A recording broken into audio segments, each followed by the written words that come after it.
Bueno, hola a todas y a todas. Me voy a referir en femenino porque además somos todas menos uno. Lo primero, bueno, pediros disculpas por la tardanza, pero el tráfico en Madrid y un accidente en ventas tampoco ha puesto mucho de su parte. Bueno, como bien ha dicho María, yo soy Carmen Esteban Sanz, voy a decir el segundo apellido que luego mi madre se enfada. Y bueno, yo soy jurista y politóloga y me dedico al tema de la comunicación institucional y bueno, lo que voy a intentar un poco es dar unas pinceladas sobre todo a nivel legislativo, pero un poco enfocado a las cuestiones que están todavía un poco vacías, un poco por resolver, que sería interesante pues darles una vuelta. Cuando María me comentó los temas que había disponibles, me llamó mucho la atención el tema de las instituciones públicas porque hacía referencia a igualdad efectiva. El tema de que sea igualdad efectiva y no hablemos de igualdad en general es interesante porque en muchas ocasiones escuchamos el argumento de que en España los hombres y mujeres somos iguales. Esto hay que matizarlo, porque lo primero, tenemos que evitar caer en los bulos que la ultraderecha y la derecha en general están sembrando, que quieren perpetuar sus privilegios, obviamente, haciéndonos creer que somos realmente o efectivamente iguales hombres y mujeres, y por otro lado, porque también tenemos que poseer los recursos necesarios para poder hacer frente a todos estos argumentos de la ultraderecha y poder seguir haciendo pedagogía, que también es una de las labores todavía que tenemos pendiente en nuestro país. Una cosa es la igualdad legal o formal, y otra muy diferente sería la igualdad real o efectiva. En España, igualdad legal hay, es cierto. Seguramente mi compañera, la primera compañera durante la intervención sobre la Constitución lo haya aclarado, y es cierto que en España hay igualdad legal, porque somos iguales ante la ley, hombres y mujeres. Pero eso no significa, también todo el mundo tiene un derecho a la vivienda y hay muchas personas que no tienen una vivienda, desgraciadamente. Con lo cual no significa que exista una igualdad real o efectiva como tal. A efectos jurídicos, como ya digo, hombres y mujeres somos iguales ante la ley, pero seguramente no salte el típico... Yo hago mucha referencia a los argumentos cuñados porque me resultan como muy interesantes, ¿no? Rebatir un poco la lógica que hay detrás de mucha parte de la población en España, que te dirá, no, es que hombres y mujeres no somos ni siquiera iguales ante la ley porque la ley protege más a la mujer que al hombre. Y claro, en muchas ocasiones tú dices, yo cómo me quedo ante este argumento que es lo más simplista que puede haber, pero en realidad dices, ¿qué le digo yo a este señor? Que haya un delito que se encargue del tipo del terrorismo indica que se protege más a toda la población que a los terroristas. ¿No somos acaso todos iguales ante la ley? Que haya un delito que persiga una cosa concreta significa que a una parte de la población se la está dejando desprotegida. Aquí somos todos iguales ante la ley. Se pena el aborto a partir de determinadas semanas, se pena la eutanasia cuando no esté regulada en los casos que establece la ley, y se penan cantidad de delitos que tenemos en el Código Penal, muchísimos artículos. Y eso no significa que se esté discriminando una parte de la población. Con lo cual, no solo hablamos de tipos penales, sino incluso de los agravantes. Tenemos el agravante de sexo, de género, de vulnerabilidad. Si hablamos de temas de la prisión permanente revisable, el tema de los menores, el tema de la infancia, y esto no indica que se esté discriminando al resto de la población. Con lo cual, cuando nos suelten este argumento de que, oye, mira, no tiene por qué haber un delito concreto contra esto, cuando hay una realidad palpable, preocupante sobre determinada cuestión, como fue en su momento con ETA y el terrorismo, lo que hay que hacer es legislar sobre estas cuestiones concretas. Y esto no significa que dejemos a una parte de la población discriminada, ni mucho menos. Cuando hablamos de igualdad real y efectiva, nos referimos a la igualdad entre hombres y mujeres en todos los ámbitos de la sociedad. No solo que aparezca escrito en un papel, que aparezca escrito en un código penal o que aparezca escrito en la Constitución, sino que haya una aplicación real. Es decir, que además de tener los mismos derechos escritos, haya una traducción real en nuestra sociedad. Cuando hablamos de igualdad real y efectiva, hablo de real y efectiva porque, aunque parecen lo mismo, es cierto que tienen distintas matizaciones a nivel jurídico, por eso me refiero a las dos. Nos referimos sobre todo al punto de partida. Es muy importante tener en cuenta esto del punto de partida porque al final, lo explicaré a continuación, hay muchas medidas que llevamos a cabo que son súper buenas, súper efectivas, pero es cierto que no atajan la base o la raíz de lo que viene siendo la discriminación de la mujer en este caso, el machismo. Entonces, ¿por qué tenemos que referirnos al tema del punto de partida o punto de salida? porque lo que busca el feminismo, que al final es la emancipación de la mujer, lo que quiere es que podamos acceder en condiciones de igualdad a los recursos, tener las mismas oportunidades y participar por igual en todos los ámbitos, económico, político, social, laboral, en las mismas condiciones, por supuesto, porque pueden decirnos que las mujeres ahora mismo podemos participar en todos los ámbitos, pero luego hablaré del tema laboral, a ver el tipo de participación que tenemos en función de si hablamos de hombres o mujeres. Entonces, este punto de partida, como digo, debe ser el eje en torno al cual giren pues, todas las iniciativas o todas las políticas públicas que implementemos desde las instituciones, que es lo que me ocupa en este caso. Y como ya digo, todas las medidas que no tengan como objetivo tratar de paliar la desigualdad en este punto de partida van a ser meros parches. Y como meros parches podemos hablar, por ejemplo, que no significa que sean malos, porque son necesarios, por ejemplo, la ley contra la violencia de género. Es cierto que es una ley necesaria, efectiva en un porcentaje muy elevado, pero no ataja de raíz el problema de la violencia de género, porque vamos a ver que en absolutamente todas las políticas públicas la raíz va a estar en la educación. Entonces, en muchas ocasiones, pues como ya digo, vamos a ver este tipo de medidas que son meros parches, que son necesarios, porque la igualdad no la vamos a conseguir de hoy a mañana, vamos a tardar bastantes años, por desgracia, pero bueno, dada esta lentitud en la percepción de los resultados, pues es necesario que tengamos estas medidas parches. ¿Ejemplos de igualdad real? Vamos a barrer para casa. Tenemos la paridad en el Gobierno de España, que no he echado las cuentas con la última renovación de ministros, pero bueno, no me cabe duda que todavía seguimos en buenos números. Cuando hablamos de instituciones, es cierto que me voy a referir sobre todo al tema de poderes del Estado, ejecutivo, legislativo, judicial. También hay que tener en cuenta que hay otras instituciones involucradas, como pueden ser tipo fundaciones u otras organizaciones que la ley pues, distingue como instituciones como tal. Ahora bien, ¿qué es lo que puede hacer cada poder del Estado sobre las diferentes cuestiones en las que yo considero que más deberíamos incidir, porque es donde vamos a ver un efecto con mayor impacto en lo que es el tema de la desigualdad entre hombres y mujeres? Me he centrado sobre todo, bueno, cuando yo hable de cuestiones que contribuiría a atajar para solucionar el tema de la desigualdad entre hombres y mujeres, que no os quepa la menor duda que la causa es toda la misma, es el patriarcado que nos atraviesa absolutamente todo y los roles de género. Entonces, aunque yo hable de cuestiones laborales o hable de cuestiones de educación, todo, absolutamente todo, va a estar condicionado por el patriarcado y los roles de género. Entonces, hasta que no acabemos con eso, nos va a dar absolutamente igual implementar todas las medidas que queramos, porque no vamos a solucionar absolutamente nada. El patriarcado se adapta, cambia de forma, viene la pandemia, me vuelvo online, no me vuelvo online. Nos da absolutamente igual en este sentido. Destaco tres sectores, por así decirlo. Uno sería el sector laboral, que para mí es el más importante de todos. Otro sería el sector de la educación y otro sería a corto plazo el más importante el laboral y a largo plazo el de la educación, y otro sería el sector jurídico. Respecto a las cuestiones laborales, como ya digo, ¿cuál es el fin del feminismo? La emancipación de la mujer. Con lo cual, la independencia económica, la conciliación e incluso, que muchas veces se nos olvida, el desarrollo personal de las mujeres, el sentirnos desarrolladas, el poder sentirnos realizadas y ejercer y participar y poseer la autoridad, los cargos o estar en la toma de decisiones, eso también es emancipación de la mujer. No es solo repartirme las tareas con mi marido que no quiere hacerse cargo de mis hijos, no, es que yo también me quiero sentir realizada dentro de mi ámbito laboral.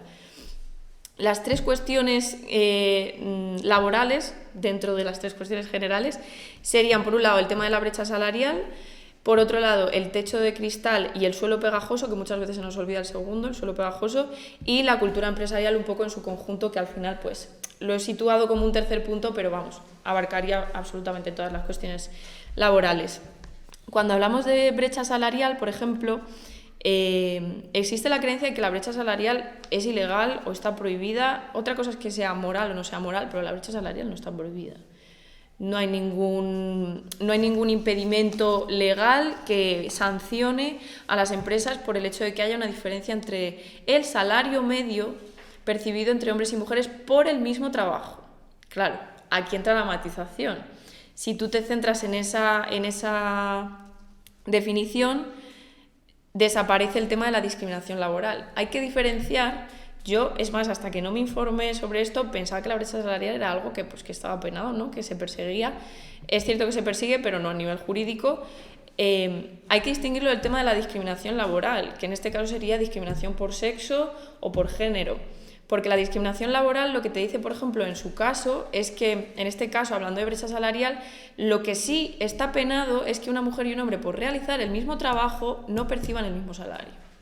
Pero que de media, que es lo que se analiza cuando se analiza la brecha salarial, mujeres y hombres no tengamos el mismo salario medio, es más, desde mediados de noviembre es como si trabajásemos absolutamente gratis, eso no está penado. Con lo cual, incluso yo abogaría más por hacer referencia al tema de, no tanto de la brecha salarial, que nos sirve un poco a nivel general como para poner un poco el contexto de la diferencia que existe a gran escala, ¿no? Por así decirlo. Yo incluso centraría más el debate en el tema de la discriminación laboral que sufrimos las mujeres. Sobre todo también, lo hablaré más adelante, con el tema de acogerse a jornadas parciales, la diferencia que hay entre hombres y mujeres, que, bueno, pues 1/3 de las mujeres en España se acogen a una jornada parcial, por ejemplo, que es bastante llamativo. En España la brecha salarial, ahora sí me vuelvo a números generales, está en un 28% según los datos del Observatorio de la Mujer en el año pasado, en 2022. Y como ya digo, en España, por ejemplo, contamos con el Real Decreto, lo voy a leer, no me vaya a equivocar, 901/2020 del 13 de octubre, que aquí sí que se regulan los planes de igualdad y su registro, que todas las empresas están obligadas por ley a tener un plan de igualdad. Otra cosa es que lo cumplan, que como vemos salió recientemente un estudio que creo que lo sacaron desde la fundación una fundación que tienen de la mujer en A3 Media, que analizaban el cumplimiento de los planes de igualdad y decían que el 70% de las empresas en España no cumplen los planes de igualdad. Entonces, claro, de primeras lo que más penado está es que tú no tengas un plan de igualdad desde tu empresa, o sea, en tu empresa. Entonces, lo que hacen es tener un plan de igualdad que luego pues no se aplica absolutamente. También contamos con el Real Decreto 902/2020, básicamente el siguiente, que es el de igualdad retributiva entre hombres y mujeres, que esto también de la casa del Partido Socialista. Algunos partidos plantean, yo no sé hasta qué punto podría resultar beneficioso o no, remunerar por igual las jornadas parciales que sean acogidas por mujeres si hay detrás una fundamentación de un cuidado de los hijos. Es un debate un poco pedregoso porque, bueno, parece como que se queda un poco en la superficie, pero bueno, yo lo dejo ahí, me parece interesante. Y luego, como ya digo, existe control. Es cierto que existe un control, la Inspección de Trabajo todo esto lo controla, y además, si existe una brecha salarial en las empresas superior al 25%, tienen que justificar de dónde viene esta diferencia, porque se entiende que de raíz sí que está habiendo una discriminación laboral hacia las mujeres. Otro de los alicientes en estas propuestas, pensaba un poco qué propuestas o alternativas podríamos dar a estos problemas. Tenemos el tema de los permisos de paternidad. Es cierto que es un arma un poco de doble filo, porque no sabes hasta qué punto estos permisos se acogen para hacerse realmente cargo de los familiares, de los hijos, es decir, del rol de los cuidados. Pero vamos a presuponer, queremos tener una presunción de buena voluntad, ¿no? de una voluntad por parte de la pareja hombre. En este caso, pues se podría valorar el tema de los aumentos de los permisos de paternidad. Por otro lado, no me meto más en el tema de maternidad, paternidad, jornadas parciales y demás, porque en el segundo punto, que es el liderazgo profesional y junto con la cultura empresarial, lo voy a tratar. Cuando hablamos de liderazgo profesional, a mí, por ejemplo, como feminista, una de las cosas que más me revienta, por así decirlo, porque es algo que creo que incluso a nosotras, a nuestra dignidad como mujeres, pues siento que le falta totalmente, es el tema de la ambición y el liderazgo. Porque aquí además tenemos muchos problemas, tanto a nivel interno nosotras como a nivel externo. Pero antes voy a definir brevemente el tema del techo de cristal y el suelo pegajoso para dejar ya la base y pasar con el tema de la cuestión del liderazgo. Para quien no lo sepa, se habla muchísimo del techo de cristal, no tanto del suelo pegajoso, pero bueno, lo voy a definir por si acaso para tener un poco las pinceladas. Techo de cristal, valga la redundancia, el techo o pared imaginaria, ¿no? Podríamos decir, por la que vemos, ¿no?, los hombres que están en esos puestos de poder y nosotras que nos quedamos abajo observándolo sin poder acceder a ellos y pues a estos puestos de responsabilidad o de toma de decisiones. Y por otro lado, el suelo pegajoso podríamos definirlo como el retén, ¿no? Estas mujeres, por ejemplo, las claras representantes del suelo pegajoso son las Kellys o las empleadas del hogar, que pues parece como que no acaban de levantar un poco el pie, ¿no? Que siguen además un círculo vicioso porque no han tenido el acceso a educación superior que les hubiera facilitado luego poder dedicarse a otro tipo de trabajo y aparte no han tenido pues las retribuciones adecuadas que les hubieran permitido escalar, ¿no? A nivel laboral, a nivel de rango. Vuelvo a la cuestión del liderazgo. Aquí tenemos dos vertientes que atajar, que por un lado a nivel interno no va tanto relacionado con nivel institucional o jurídico, pero bueno, también es cierto que se puede tratar el tema. Yo hago mucha referencia al tema del síndrome de la impostora. Yo no conocía lo que era el síndrome de la impostora y cuando me lo dijeron dije, totalmente, identificada, soy yo literal, como dirían. ¿Qué es el síndrome de la impostora? Es la creencia que tenemos todas las mujeres, absolutamente todas, es que no me creo la mujer que me diga que no lo tiene, y si no lo tiene, ole ella, de que no somos lo suficientemente válidas o no estamos lo suficientemente cualificadas para realizar una tarea que en el 95% de los casos podemos hacer con el meñique. ¿Por qué? Porque el patriarcado nos quiere convencer de que no somos capaces de hacer determinadas cosas para que si nosotras mismas somos las que nos ponemos los obstáculos es mucho más sencillo para el sistema y para el resto de hombres que pues no queramos agarrar sus privilegios. En este sentido, claro, la mayor afectada en todo esto es nuestra ambición, porque hasta qué punto no se nos ha convencido de no querer, no de no deber, de no querer hacer determinadas cosas porque asumimos que no somos capaces de hacerlas. Hay veces que lo pienso en mi casa y digo, ¿hasta qué punto yo no he querido hacer algo? O es cierto que se me ha inculcado a mí la creencia de que yo no voy a ser capaz de hacerlo y como mecanismo de defensa yo digo, oye, mira, no quiero hacerlo, ya está. Pues esto viene todo del patriarcado, nada es al azar.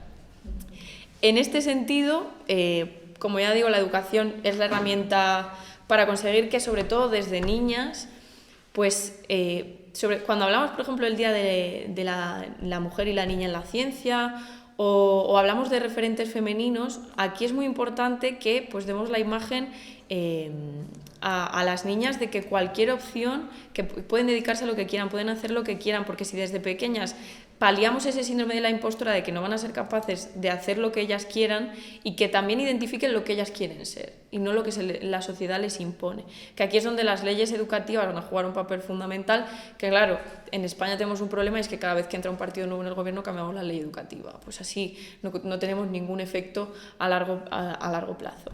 A nivel externo, la conducta y la predisposición de las instituciones y las empresas, sobre todo de los que tienen el mando. Esto es la llave de oro hacia la igualdad de las mujeres, porque si quien toma las decisiones en las empresas y en las instituciones no quiere dar su brazo a torcer, da absolutamente igual que desde las instituciones públicas forcemos a las empresas, porque los huecos ahí están. En España no legislamos como en el derecho común, como en Inglaterra, no legislamos casos concretos, legislamos casos genéricos, con lo cual siempre va a haber vacíos, es muy complicado que legislemos absolutamente todo, básicamente porque no hay tiempo humano para hacerlo. Como ya digo, se publicó un estudio respecto al cumplimiento de los planes de igualdad que decía que el 70% de las empresas no los cumplen. Las sanciones que las empresas tienen por no cumplir los planes de igualdad, personalmente creo son muy asequibles para las propias empresas y las instituciones, con lo cual sale muy rentable. Es cierto que el no tener un plan de igualdad sí está bastante multado, sancionado, pero el tema de cumplirlo o no cumplirlo, pues es como que sale muy barato discriminar a las mujeres. Además, en este estudio, 1 de cada 3 mujeres considera insuficientes las medidas de igualdad implementadas por su empresa. Claro, si hacemos el porcentaje de 1 de cada 3, de ese 30%, pues nos quedamos de los que sí implementan el plan de igualdad, pues nos quedamos al final con que son 3 mujeres las que están a gusto en su trabajo y seguramente que de 1 de cada 3 que no siente que las medidas sean suficientes, de las otras 2 habrá que ver si a las otras 2 se les ha permitido opinar en libertad dentro de su empresa o se le ha amenazado con echarla a la calle, básicamente. No somos punitivistas, yo creo que en el partido no somos o no deberíamos ser punitivistas, pero es cierto que, como ya digo, discriminar a la mujer sale muy barato. A nivel legislativo y ejecutivo, las tareas que todavía quedan pendientes ocupan tanto al Ministerio de Igualdad como al Ministerio de Trabajo sobre todo, y es lo primero, una evaluación de las medidas implementadas. Estamos viendo que la eficacia pues, es bastante reducida, todavía se avanza, se están consiguiendo cosas, pero todavía quedan muchas cosas por lograr, y es más, estas cifras pues, nos dicen que falta un poco de endurecimiento de las inspecciones, y como ya digo, el tema de las sanciones, que pues esto... Medidas parche, son medidas parche. Sin educación no hacemos absolutamente nada, y hasta que no cambiemos el sistema no hacemos absolutamente nada, pero pues necesarias. Ahora, medidas que se le podrían exigir a las empresas. La primera que planteo es muy polémica, lo he debatido únicamente con mis amigos, pero bueno, me parece interesante, y es... sabemos que en esta sociedad lo que más funciona son los incentivos y es el dinero. Y cuando hablamos de nivel empresarial, sobre todo, yo trabajo en una empresa, pero es así, no podemos negar la realidad. Incentivos a los hombres que acojan bajas de paternidad y se produzca un reparto cuasi equitativo con su mujer pareja. Incentivos no a los hombres, sino a la unidad familiar, que es aquí un poco donde está la gracia del asunto, porque claro, yo... un hombre que esté trabajando y diga, oye, mira, pues yo me voy a coger a la baja porque me voy a llevar un dinerito y me va a venir fetén, pero claro, si ese dinerito, por así decirlo, está destinado a la unidad familiar, sería un poco pues valorable, ¿no? Por así decírselo, o sea, por así decirlo. Además, sobre todo desde el Ministerio de Igualdad, pero bueno, el Ministerio de Trabajo en estas cuestiones está también metido porque le pilla de manera interseccional a ambos. Sería interesante crear planes de reinserción post-maternidad, porque en muchas ocasiones muchas mujeres ven como difícil o incluso incómodo volver a incorporarse al mundo laboral. Como ya digo, elevar los controles, elevar las sanciones a las empresas que no cumplan con el plan de igualdad y sobre todo pues, que se realicen revisiones más a menudo. Y también resultaría interesante que se obligase a la creación de comités de representación de la mujer y de verificación de estos planes de igualdad. Dentro de esto, también es cierto que juega un papel fundamental, que lo voy a decir a continuación, el tema de la ley de paridad que ha aprobado el Consejo de Ministros, porque yo sí que conozco el caso de que hay empresas que tienen estos comités de representación de la mujer o de verificación de las políticas de igualdad y están conformados únicamente por hombres. Entonces, bueno, un poco cuestionable, por llamarlo de alguna manera. En cuanto a la representatividad, que las mujeres queremos estar en los consejos de administración, queremos ser socias, queremos la mitad de todo. No porque seamos las mejores, porque las mujeres también tenemos derecho a ser mediocres, sino porque si un hombre mediocre puede estar ahí, nosotras nos merecemos el 50% de eso, que es lo justo. Destacar, como ya digo, la ley de paridad que ha aprobado el Consejo de Ministros y bueno, pues lo que dice básicamente es que el 40% del gobierno también incluido y los consejos de administración tiene que estar conformado por mujeres. Yo no soy muy fan de las cuotas, pero las cuotas son necesarias. Como ya digo, parche, parche, parche. Cuotas ahora, igualdad mañana. No queda otra. También que quede claro, porque en muchas ocasiones los hombres nos dicen tema de las cuotas, ¿no os parece como que se está forzando, ¿no? Que estén las mujeres, hombre, mujer, hombre, mujer? Como si a nosotras nos hiciera gracia que no se nos valorase por nuestra valía y nuestra competencia como para que tuvieran que incluirnos porque el 50% también es nuestro. Entonces, también esto, un guiñito al argumento cuñado que tanto se repite. Y respecto a la cultura empresarial, bueno, la cultura empresarial engloba y asume absolutamente todo, pero yo sí que quiero destacar, y aquí a nivel institucional es un poco más complicado porque son como tareas más sociológicas, por así decirlo, la no victimización o revulnerabilidad, mejor dicho, de la mujer trabajadora. Cuando se implementan todas estas cuotas, cuando se implementan planes de igualdad, como que existe a nivel general y también en nosotras una percepción como de víctimas que al final no nos hace estar incluso cómodas dentro de nuestro ámbito laboral o a nivel general, porque dices, oye, mira, es que me está trayendo más problemas que exista un plan de igualdad, porque mis compañeros antes no me valoraban, pero es que ahora si hago algo no me valoraban y me van a valorar menos porque se van a pensar que yo estoy ahí porque una cuota me ha forzado a estar ahí. Pues hay que empezar como a crear conciencia respecto a la ambición femenina y respecto a justicia, porque es justicia que tengamos el 50% de absolutamente todo. Por ejemplo, se pueden plantear ideas desde el Ministerio de Trabajo o Ministerio de Igualdad, que es cierto que es muy complicado obligar a realizar esto, pero bueno, sería interesante que se llevasen a cabo algunas prácticas como pues cuando se deban coordinar determinados proyectos dentro de una empresa, ¿no?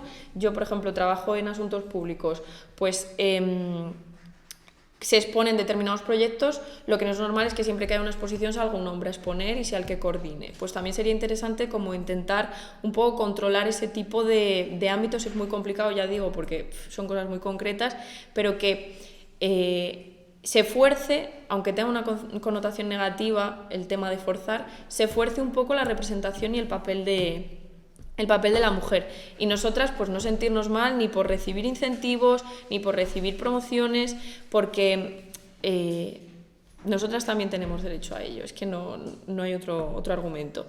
Y también un poco intentar atajar el tema del modelo de la autoridad, que es autoridad masculina. Cuando tú piensas en un directivo, piensas en un hombre trajeado de 40-45 años, que tiene mucho carácter, que se impone, que es el típico que, bueno, además que he hecho una traducción, normalmente por autoridad se entiende hombre fuerte que no debe abandonar su puesto para cuidar de sus hijos porque es súper ambicioso.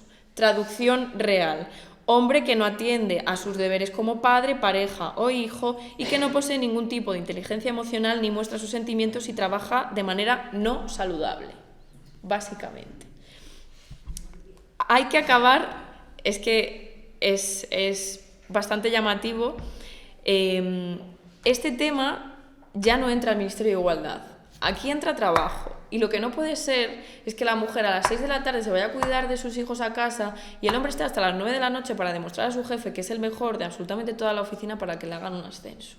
Porque tu mujer lleva 3 horas en casa cuidando de los hijos y tú tendrías que estar ya también en casa o incluso haberte ido antes. Que habrá que ver cuánto tiempo llevas faltando a tus labores de cuidado. Entonces aquí el tema de también controlar las jornadas laborales, el trabajo excesivo y bueno, es que lo vemos en las torres, en absolutamente todo, que a las 9 de la noche están las luces encendidas todavía, y es que me la juego que a las 9 entras y el 80% de las personas que hay dentro o el 90% de las personas que hay son hombres. Excepto las secretarias. Muy bien puntualizado. Termino el tema laboral y paso con educación y tema jurídico. Estos ya son más breves. En cuanto a educación, bueno, leyes y leyes. No queda otra más. Y formación, que viene al final de lo mismo. Hay que crear conciencia feminista o igualitaria, que a algunos parece que les rechina el tema de feminista, tanto estudiantil como docente. Estudiantil, lo primero, para que desde pequeños evitemos el sesgo de género, sobre todo en el ámbito académico, en el tema de las leyes educativas, incluir referentes femeninas, controlar, ¿no? Justamente esta ley de paridad, hubiera sido interesante, ¿no?, también que incluyeran en el tema de contenidos todo que existiera un 40% de representación femenina. Porque estudiamos historia y, bueno, Isabel la Católica y apaga y vámonos. También el tema del desarrollo de la inteligencia emocional. Es cierto que hay una carencia de todo el tema psicológico, emocional, en lo que es el sistema educativo, poco a poco se va introduciendo, pero también sería interesante que pues empezasen a inculcar o a enseñar a los niños y niñas desde pequeños a gestionar sus emociones, a desarrollar determinadas emociones como puede ser la empatía, el ponerse en el lugar del otro, el saber cómo te sientes, saber lo que es la frustración, porque luego eso en muchas ocasiones, por ejemplo con el tema de la educación sexual, que también es una pata importante donde deberíamos incidir, todo el tema de la inteligencia emocional, el percibir la sexualidad como algo en lo que tiene que haber consentimiento y deseo, todo acabaría desenfocando en el tema de la pornografía y la prostitución, por ejemplo, que es un parche, podría ser en este caso el prohibicionismo, ¿no? Prohibimos la prostitución, pero lo interesante sería que desapareciera el consumo. Y aquí es donde la educación pues, juega un papel fundamental. Y también crear conciencia en el docente, porque por mucho que pongamos todas las herramientas, si el que dispone de esas herramientas no está convencido, pues las herramientas no van a ser efectivas. Y por último ya el tema de las cuestiones jurídicas y de protección, he denominado, pero bueno, cuestiones jurídicas a nivel genérico, 3 patas: prevención, actuación y garantía. Prevención como ya digo, legislando sobre todo en el tema de la educación, hacer referencia a este punto de salida, ¿no?, a la base, a garantizar que todos en esta maratón pues partamos del mismo punto. Y sobre todo también educación, tanto en prevención como en garantía. Me gustaría hacer referencia al tema de la reinserción, sobre todo el tema de la reinserción con penados por violencia de género. En España la reincidencia en violencia de género está en torno a un 26-27% más o menos. En todos aquellos que se han sometido de manera voluntaria y algunos que han caído un poco en la trampa, que han sido forzados a un programa de tratamiento, en los casos de violencia de género cae un 20% la reincidencia. Es decir, que todos aquellos que se someten a un programa de tratamiento reinciden en un 6%. Esto me parece clave, brutal, la principal herramienta para conseguir ponerle freno al tema de la violencia de género. Y sobre todo también intentar trasladar estos programas de tratamiento a todos aquellos que, en este caso hablo de penados, y sobre todo aquellos que han entrado en prisión, que son los que también se someten a estos programas, quizá poder trasladar esa realidad y trasladar esa eficacia al resto de personas que no nos han condenado, pero que estamos absolutamente condicionados por el contexto patriarcal en el que nos hemos socializado, y que al final nunca vamos a estar al 100% deconstruidos, es imposible. Y la que lo esté, enhorabuena, porque mi aspiración en la vida es lograr eso. Actuación: fuerzas y cuerpos de seguridad del Estado. Sensibilidad, sobre todo, que en muchas ocasiones vemos que falta un poco, aunque es cierto que yo voy a tirar una lanza en favor de las fuerzas y cuerpos de seguridad del Estado, porque sí que estamos viendo bastante avance en este sentido. Y bueno, crear conciencia, porque como ya digo, lo mismo que hablamos de los profesores, lo mismo hablamos de las fuerzas y cuerpos de seguridad del Estado. Si ellos no están concienciados sobre ello, la atención que te van a dar va a estar absolutamente condicionada. En el tema judicial, concretamente, que digo judicial, pero muchas veces le echamos un poco, cargamos las culpas de los jueces, cuando en realidad los jueces se ciñen a lo que viene de la legislación. Y en muchas ocasiones el problema lo tenemos en que legislamos y dejamos muchos vacíos a la libre interpretación del Poder Judicial, y claro, el Poder Judicial ahí no está haciendo nada malo, entre comillas, otra cosa es que sea moralmente cuestionable. El tema de que la culpa o el peso de la violencia machista o de la violencia de género recaiga a las víctimas. Y en este caso, por ejemplo, a mí me gusta mucho poner el ejemplo de las pulseras electrónicas. Es como el principal espejo en torno al cual gira todo el mundo judicial, por así decirlo, o más que judicial, la legislación, y es el cargar con el peso de haber sido víctima y del delito a la víctima. Es cierto que hasta el momento no existen otros métodos para garantizar la seguridad de las víctimas, en este caso, más que llevar un teléfono que te avisa de cuando tu agresor se está acercando, pero bueno, no me cabe la menor duda de que si esta violencia se diera de manera contraria, ya se habría desarrollado otro método en el que el hombre, en este caso, no tuviera que llevar absolutamente nada, ni ningún teléfono, ni ninguna pulsera, ni nada. Lo vemos con la píldora anticonceptiva. Con un prospecto de 3 kilómetros de papel, pero sí se hubiera dado en el caso de los hombres, que ya hay píldoras pero no se sacan a la venta, vemos que los efectos incluso adversos no habrían sido tan elevados como en el caso de las mujeres. Y luego seguir avanzando en medidas como por ejemplo la ley contra la violencia de género, que es cierto que es una ley ya que podríamos decir, entre comillas, hablando a nivel judicial, es antigua, seguir sacando este tipo de medidas, que es cierto que por ejemplo la ley de paridad, esperemos que Pedro Sánchez revalide la presidencia del gobierno, pero en el caso de no hacerlo, a ver con qué cara el Partido Popular echa para atrás esta ley. Entonces, claro, también un poco poner entre la espada y la pared al resto de partidos que no están tan comprometidos con la igualdad, porque luego pues va a estar muy feo, y no creo que sean capaces de hacerlo, que Feijóo en su caso diga, oye, esta ley nos la vamos a cargar, porque se te va a echar encima absolutamente todo el mundo. Y respecto a la garantía, bueno, creo que hay que revisar cómo se llevan a cabo los procesos judiciales. Es cierto que no es una cuestión solo únicamente en cuestiones de violencia de género o violencia contra la mujer, porque bueno, vemos que la justicia va lentísima, es un problema que es generalizado en este país, pero bueno, revisar también por qué las mujeres no denuncian y por qué falla la protección, porque en muchas ocasiones vemos que muchas mujeres asesinadas por violencia de género habían denunciado y se les había dado cierta protección, pero esta protección pues no había sido efectiva.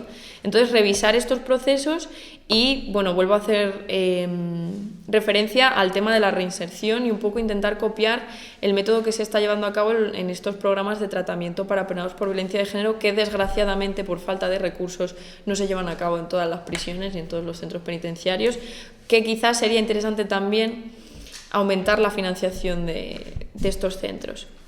Y a nivel genérico, por resumir, e institucional, formación y concienciación del funcionariado. Ya concluyo, que he pegado tremenda chapa. Como ya digo, yo las conclusiones que quiero dejar es que igualdad legal, que no nos digan ni nos vendan la moto de que somos iguales, que sí, somos iguales ante la ley, pero no somos iguales de manera real, que igualdad real y legal no son sinónimos, y que la igualdad es algo que tiene que atajar la ley es la principal herramienta que tiene la igualdad, y tanto a nivel público como a nivel privado. Y por lo tanto, decir que hasta que hombres y mujeres no partamos de este punto de salida igual y tengamos las mismas condiciones y las mismas oportunidades, no habrá igualdad real y efectiva. Así que aquí lo dejo, chicos.